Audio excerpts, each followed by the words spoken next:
ಅವ್ರನ್ನ ಕೊಲ್ಲಬೇಕು ಅಂತಲೇ ಸಾನನ್ನು ಹೊತ್ಕೊಂಡು ಹೋಗೋ ನಾಟಕ ಆಡೋರ. ನಾಟಕನೇ ಆಗಿದ್ರೆ ಅಮ್ಮವ್ರನ್ನ ರಾಜ ಹುಲಿ ಗುಂಡಾರಿಸ್ಬೇಕಿತ್ತು. ಅದು ಬಿಟ್ಟು ಬೇರೆಯವ್ರು ಯಾಕೆ ಗುಂಡಾರಿಸಿರು? ಸಾನನ್ನು ಹೊತ್ಕೊಂಡು ಹೋಗಿದ್ದು ರಾಜ ಹುಲಿ, ಅವಳನ್ನ ಕಾಪಾಡ್ಕೊಳಕ್ಕೆ ಹೋಗಿದ್ದು ನಾನು. ನಾವು ಕಷ್ಟದಾಗಿದ್ದೀವಿ ಅಂತ ಅಮ್ಮವರು ಅಲ್ಲಿಗೆ ಬಂದರು. ರಾಜ ಹುಲಿ ನನ್ನ ಸಾಯ್ಸಕ್ಕೆ ಮುಂದೆ ಬಂದ. ಇಲ್ಲ ಅಂದ್ರೆ ಪುಟಕನ ಶೂಟ್ ಮಾಡ್ಬಿಡ್ತೀನಿ. ಅಮ್ಮವರು ನನ್ನ ಕಾಪಾಡಕ್ಕೆ ಅಡ್ಡ ಬಂದರು. ಅಂದರೆ ಮರೆಯಲ್ಲಿ ನಿಂತ್ಕೊಂಡು ಇದನ್ನೆಲ್ಲ ನೋಡ್ಕೊಂಡು ಯಾರ ಗುಂಡಾರ್ಸವ್ರ? ಅಂದರೆ ಅಮ್ಮವರೇ ಅವ್ರ ಗುರಿಯಾಗಿದ್ರ?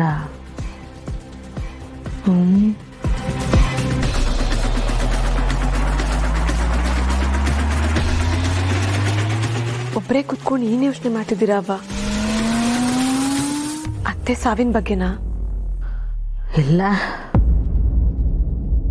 ಸುಮ್ಮನೆ ಕೂತ್ಕೊಂಡಿದ್ನಲ್ಲ, ಹಿಂಗೆ ತಲೆ ಒಳಗೆ ಏನೇನೋ ಯೋಚನೆ ಬರ್ತಾ ಇತ್ತು.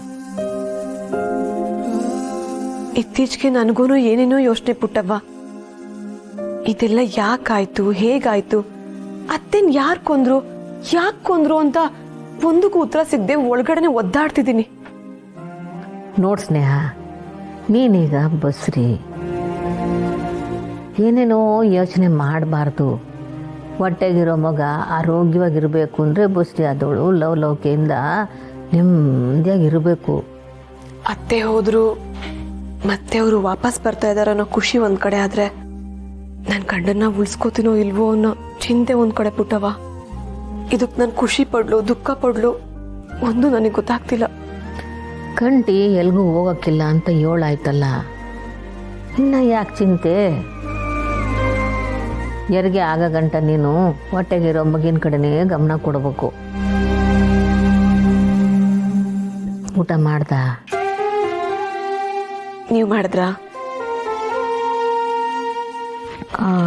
ನೀವಿಬ್ರು ಊಟ ಮಾಡಿರೋ ನನ್ಗೆ ಗೊತ್ತು, ಅದಕ್ಕೆ ನಾನೇ ತಗೊಂಬಂದೀನಿ.